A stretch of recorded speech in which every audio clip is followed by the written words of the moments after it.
Hi, I'm Dan with Pro Ultrasonics. We're here to show you about ultrasonic cleaning equipment.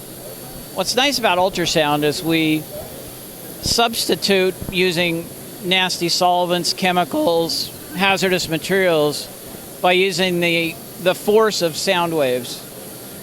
To produce those sound waves, in the water we have a generator that goes through special devices. We send that sound into the water and it creates millions of little cavitation bubbles, very small, full of lots of energy. Well, when that energy hits a hard surface, it implodes.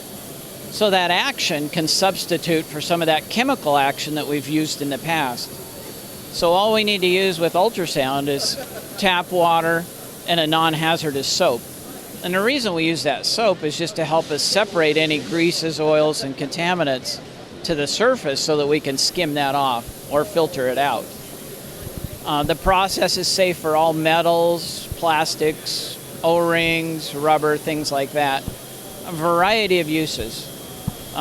You'll notice ultrasound in the back room of a dentist's office, for instance, cleaning all of his small tools. You'll notice our equipment in the pits of a top fuel dragster, cleaning his engine, where in the past they used to use 55-gallon drums of solvents or chemicals. So all of our equipment is based around safe for the operator and safe for the environment.